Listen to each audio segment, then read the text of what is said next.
Hello साथियों, स्वागत है आपका अपने निस्वार्थ शिक्षा एकेडमी पर। साथियों, आशा है कि आप लोग स्वस्थ होंगे, मस्त होंगे और अपने बिहार प्रधान शिक्षक भर्ती 2024 बीपीएससी टीआरई 3.0 और 4.0 की तैयारी में लगे होंगे। साथियों, उसी से रिलेटेड आज जीके जीएस और करंट अफेयर्स की ये 87वीं प्रैक्टिस सेट लेकर आया हूँ। साथियों, यदि आप पिछली 26 प्रैक्टिस सेट नहीं देखे हैं तो आप चैनल में जाके प्लेलिस्ट में जो है चैनल के आप लोग देख सकते हैं। और साथियों, गर्मी बहुत है, आप लोग पानी पीते रहिए और अपनी तैयारी को जारी रखिए। इसी के संबंध में आज मैं कंटेंट लेकर आया हूँ जो आपके एग्ज़ाम में काफ़ी हेल्पफुल होने वाली है। तो चलिए साथियों, देखते हैं हमारा पहला प्रश्न क्या है।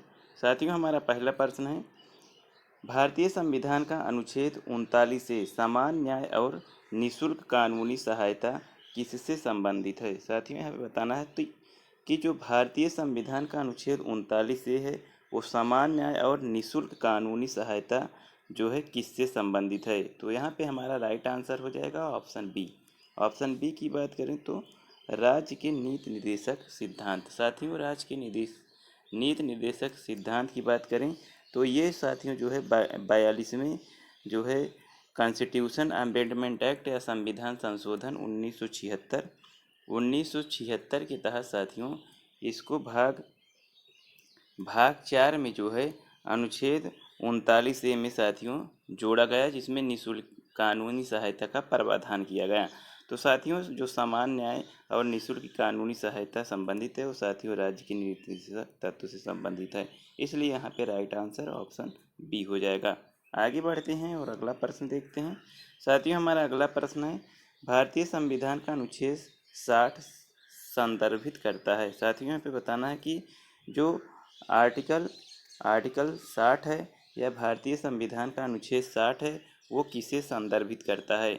तो साथियों, भारतीय संविधान के अनुच्छेद 60 की बात करें तो साथियों ये जो है प्रेसिडेंट के शपथ से संबंधित है, अर्थात राष्ट्रपति के शपथ से जो है संबंधित है। इसलिए यहाँ पे राइट आंसर ऑप्शन बी हो जाएगा, राष्ट्रपति की शपथ जो आर्टिकल 60 में वर्णित है। इसलिए यहाँ पे राइट आंसर ऑप्शन बी हो जाएगा।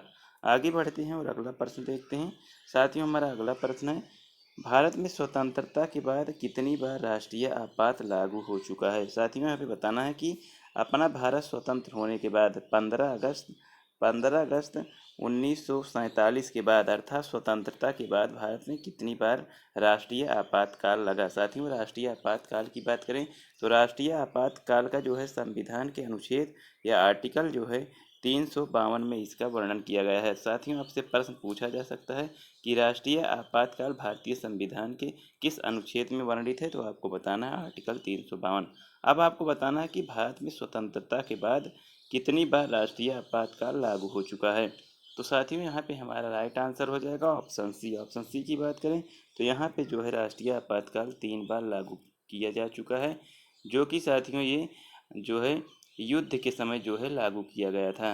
पहली बार साथियों 1962 में लागू किया गया था, जो भारत और चीन युद्ध हुआ था।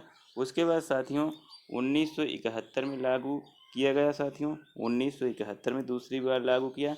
उसके बाद साथियों 1975 में लागू किया गया। तो साथियों, यहाँ पे राष्ट्रीय आपातकाल जो है स्वतंत्रता के बाद भारत में 3 बार लागू किया गया। इसीलिए राइट आंसर ऑप्शन हमारा सी हो जाएगा। आगे बढ़ते हैं और अगला प्रश्न देखते हैं। साथियों, हमारा अगला प्रश्न है, किसी संविधान के 17 अवसान और एक नए सत्र में उसके पुनः समावेत होने के बीच की अवधि को क्या कहा जाता है। साथियों, बताना है कि जो 17 अवसान होता है और नए सत्र होता है उसके जो पुनः समावेत होने वाली बीच की अवधि होती है उसे किस नाम से जाना जाता है। तो साथियों, उसे जो है अवकाश के नाम से जाना जाता है। तो यहाँ पे हमारा राइट आंसर ऑप्शन सी हो जाएगा। साथियों, अवकाश अर्थात रिसेस इसे जो है कहा जाता है। राइट आंसर ऑप्शन सी हो जाएगा। अगले प्रश्न की ओर बढ़ते हैं। हमारा अगला प्रश्न है, लोकसभा अध्यक्ष अपना इस्तीफा निम्न में से किसे सौंपता है। साथियों, यहाँ पे बताना है कि जो लोकसभा अध्यक्ष होता है वो साथियों अपना इस्तीफा जो है किसे सौंपता है। तो साथियों, लोकसभा अध्यक्ष जो है अपना इस्तीफा जो है लोकसभा उपाध्यक्ष को सौंपता है। तो इसलिए यहाँ पे राइट आंसर ऑप्शन बी हो जाएगा। साथियों, लोकसभा जो है भारतीय संविधान के अनुच्छेद 94 खा के तहत साथियों आर्टिकल या अनुच्छेद 94 साथियों 94 खा के तहत जो है ये अपना इस्तीफा जो है लोकसभा उपाध्यक्ष को जो है लोकसभा अध्यक्ष अपना इस्तीफा सौंपता है। इसलिए राइट आंसर ऑप्शन बी हो जाएगा। साथियों आपको बता दें कि ये ऐसे पर्सन हैं जो आपके बीपीएससी एग्जाम में अवश्य आपको देखने को मिल जाएंगे, तो आप लोग अपनी तैयारी करते रहिए। और जो है गर्मी का मौसम है तो आप लोग समय समय पर हर घंटे कम से कम पानी पीते रहिए। और खाना तो आप लोग कम खाइए, लेकिन लिक्विड वाली चीज़ आप लोग खाते रहिए, जिससे आपका जो है ग्लूकोज बॉडी में बना रहे और आपका जो है बॉडी टेम्परेचर मेंटेन रहे। तो चलिए साथियों आगे बढ़ते हैं और अगला प्रश्न देखते हैं। हमारा अगला प्रश्न है, राष्ट्रपति किसके परामर्श से संसद के सभी सत्र आयोजित और स्थगित करते हैं। साथियों यहाँ पे बताना है कि राष्ट्रपति किसके परामर्श पर जो है संसद के सभी सत्र जो होते हैं 3 सत्र जो होते हैं संसद के किसके परामर्श पर आयोजित और स्थगित करते हैं। तो साथियों बता दें कि प्रधानमंत्री के परामर्श से जो है राष्ट्रपति यहाँ सत्र का जो है अवसान और आयोजित करते हैं। साथियों भारतीय संविधान के आर्टिकल 85 में जो है संसद के सत्र अवसान और विघटन की शक्ति जो है ये हमारे प्रेसिडेंट को जो है दी गई है। तो यहाँ पे जो आयोजित और स्थगित करते हैं ये साथियों प्रधानमंत्री के जो है परामर्श से निर्धारित करते हैं, इसलिए यहाँ पे राइट आंसर ऑप्शन बी हो जाएगा, जो कि आर्टिकल 85 के अनुसार करते हैं। आगे बढ़ते हैं और अगला प्रश्न देखते हैं। साथियों हमारा अगला प्रश्न है, भारत में स्थापित पहला उच्च न्यायालय कौन सा है। साथियों को बताना है कि भारत में स्थापित जो है पहला उच्च न्यायालय कौन सा है। तो साथियों भारत में स्थापित जो है अपने यहाँ भारत में स्थापित सबसे पहला उच्च न्यायालय साथियों ये है कलकत्ता उच्च न्यायालय, इसलिए यहाँ पे राइट आंसर ऑप्शन डी हो जाएगा। साथियों बात करें कलकत्ता उच्च न्यायालय की तो इसकी स्थापना साथियों 1 जुलाई 1862 को इसको जो है 1961 के अधिनियम के अंतर्गत की गई थी। तो यहाँ पे हमारा राइट आंसर भारत का पहला उच्च न्यायालय कलकत्ता, इसलिए राइट आंसर ऑप्शन डी हो जाएगा। आगे बढ़ते हैं और अगला प्रश्न देखते हैं। हमारा अगला प्रश्न है, भारत के संविधान के कौन से अनुच्छेद में यह प्रावधान किया गया है कि प्रत्येक भारतीय राज्य में एक राज्यपाल होगा।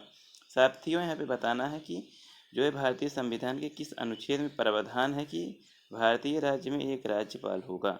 तो यहाँ पे हमारा राइट आंसर हो जाएगा ऑप्शन बी। ऑप्शन बी की बात करें तो यहाँ पे अनुच्छेद 153 के अनुसार कहा गया है कि प्रत्येक राज्य में एक राज्यपाल होगा। आगे बढ़ते हैं और अगला प्रश्न देखते हैं। साथियों हमारा अगला प्रश्न कह रहा है कि जम्मू और कश्मीर विधान परिषद को किस वर्ष में जो है समाप्त किया गया है। तो साथियों यहाँ पे आपको ऑप्शन जो है एक और ऑप्शन दे देते हैं, यहाँ पे 2019 कर देते हैं।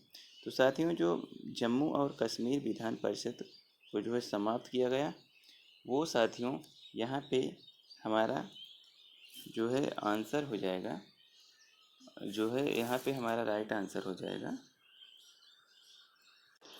यहाँ पे हमारा राइट आंसर हो जाएगा साथियों 2019 को जो है जम्मू कश्मीर की विधान परिषद को जो है समाप्त किया गया। तो यहाँ पे ऑप्शन सी कर लेते हैं 2019। आपसे पूछा जा सकता है कि जम्मू कश्मीर विधान परिषद और विधानसभा को कब समाप्त किया गया और उसे यूटी दे दिया गया संविधान 104 जो है संशोधन 4वें संशोधन के अनुसार। तो यहाँ पे 2019 जो है हमारा राइट आंसर हो जाएगा। अब आगे बढ़ते हैं और अगला प्रश्न देखते हैं। साथियों हमारा अगला प्रश्न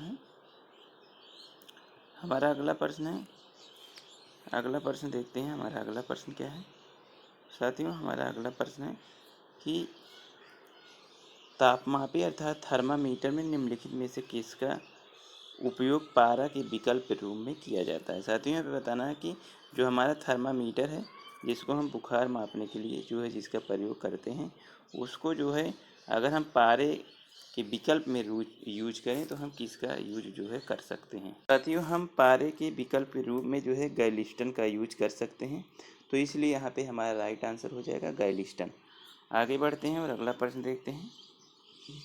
हमारा अगला प्रश्न है कि डैश दर्पण कारों की हेडलाइट में प्रयोग किया जाता है। साथियों यहाँ पे बताना है कि कारों के जो दर्पण होते हैं उसमें कौन सा जो है लेंस या जो है शीशे का प्रयोग किया जाता है या किस दर्पण का प्रयोग किया जाता है। तो साथियों जो कारों की हेडलाइट होती है उसमें साथियों अवतल दर्पण का यूज किया जाता है, इसलिए यहाँ पे राइट आंसर ऑप्शन बी हो जाएगा। आगे बढ़ते हैं और अगला प्रश्न देखते हैं। हमारा अगला प्रश्न क्या है? हमारा अगला प्रश्न है कि निम्नलिखित में से कौन सा दर्पण प्रकाश का पार्श्व व्युत्क्रमण प्रदर्शित करता है। यहाँ पे बताना है कि जो दर्पण है, कौन सा दर्पण है जो प्रकाश का पार्श्व व्युत्क्रमण प्रदर्शित करता है। तो साथियों यहाँ पे जो प्रकाश का पार्श्व व्युत्क्रमण प्रदर्शित करता है वो साथियों ऑप्शन नंबर यहाँ पे बी जो हो जाएगा समतल दर्पण हो जाएगा। साथियों सर्प समतल दर्पण की बात करें तो समतल दर्पण जो है ये जो है दर्पण के सामने रखी वस्तु या हमारे प्रतिबिंब दायां या बायां तथा बायां या अंग तथा हाथ में दायां प्रतीत होता है। तो इसलिए यहाँ पे राइट आंसर ऑप्शन बी हो जाएगा। आगे बढ़ते हैं और अगला प्रश्न देखते हैं। हमारा अगला प्रश्न है ध्वनि तरंगों के उत्पादन और प्रसार के अध्ययन को क्या कहा जाता है। साथियों यहाँ पे बताना है कि जो ध्वनि तरंगे होती हैं उसके उत्पादन और प्रसार का जो अध्ययन होता है, उसकी स्टडी जो होती है उसको हम किस नाम से जानते हैं। तो यहाँ पे हमारा राइट आंसर हो जाएगा ऑप्शन सी आर्कटिस्ट। आर्कटिस्ट के नाम से जो है उसको जानते हैं, इसलिए राइट आंसर ऑप्शन सी हो जाएगा। आगे बढ़ते हैं और अगला प्रश्न देखते हैं। साथियों अगला प्रश्न है विद्युत मोटर डैश ऊर्जा को यांत्रिक ऊर्जा में बदलता है। साथियों यहाँ पे बताना है कि विद्युत ऊर्जा जो है ये किस ऊर्जा को यांत्रिक ऊर्जा में बदलता है। तो साथियों यहाँ पे हमारा राइट आंसर हो जाएगा ऑप्शन डी। ऑप्शन डी की बात करें तो विद्युत जो है विद्युत मोटर जो है ये विद्युत ऊर्जा को यांत्रिक ऊर्जा में बदलता है। तो इसलिए यहाँ पे राइट आंसर ऑप्शन डी हो जाएगा। आगे बढ़ते हैं और अगला प्रश्न देखते हैं। हमारा अगला प्रश्न है निम्नलिखित तत्वों में से कौन सा तत्व कमरे के तापमान पर द्रव रूप में होता है। साथियों बताना है कि कमरे के तापमान में कौन सी वस्तु है जो द्रव रूप में हमको देखने को मिल सकती है। तो यहाँ पे मर्क्यूरी जो हो जाता है हमारा राइट आंसर हो जाएगा ऑप्शन बी मर्क्यूरी या पारा। साथियों मरकरी या पारा जो है एकमात्र धात्विक तत्व है जो समान ताप और दाब पर जो है ये द्रव अवस्था में पाया जाता है। तो राइट आंसर ऑप्शन बी हो जाएगा। आगे बढ़ते हैं और अगला प्रश्न देखते हैं। साथियों अगला प्रश्न है ठोस कार्बन डाइऑक्साइड डैश क्या कहते हैं। साथियों जो ठोस कार्बन डाइऑक्साइड है उसे हम किस नाम से जानते हैं। तो यहाँ पे हमारा राइट आंसर हो जाएगा ऑप्शन डी। ऑप्शन डी की बात करें तो सूखी बर्फ जो है ये ठोस कार्बन डाइऑक्साइड को कहते हैं, इसलिए राइट आंसर ऑप्शन यहाँ पे हमारा डी हो जाएगा। आगे बढ़ते हैं अगला प्रश्न देखते हैं।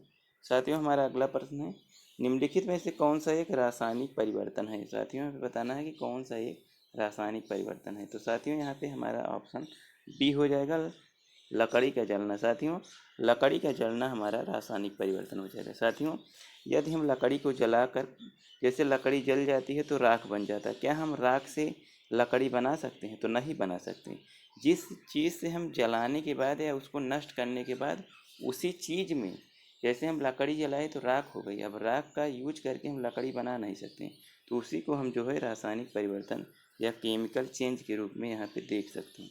तो इसलिए राइट आंसर ऑप्शन बी हो जाएगा।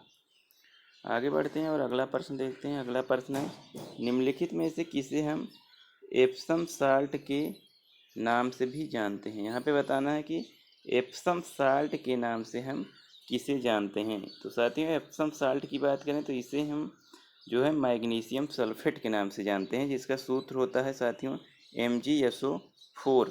तो ये जो एप्सम साल्ट के नाम से जानते हैं उसे हम मैग्नीशियम सल्फेट के नाम से जानते हैं, इसलिए राइट आंसर ऑप्शन डी हो जाएगा। आगे बढ़ते हैं और अगला प्रश्न देखते हैं।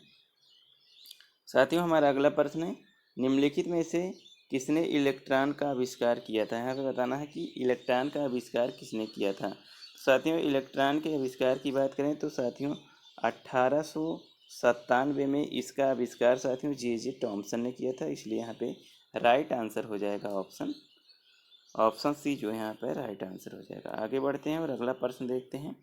हमारा अगला और लास्ट प्रश्न है साथियों, यहाँ पे हमारा अगला और लास्ट प्रश्न है कि मनुष्य के हाथ में कितनी हड्डियाँ या अस्थियाँ होती हैं। तो साथियों मनुष्य के हाथ में हड्डियों की बात करें तो यहाँ पे 27 हड्डियाँ होती हैं, इसलिए यहाँ पे राइट आंसर ऑप्शन बी हो जाएगा। साथियों मनुष्य के हाथ में तो 27 हड्डियाँ होती हैं, जिसमें कार्पल या कलाई में 8 हड्डियां होती हैं और मेटाकार्पल्स में जो है 14 हड्डियां होती हैं। तो मनुष्य के हाथ में हड्डियों की संख्या कितनी होती है? तो राइट आंसर ऑप्शन बी हो जाएगा।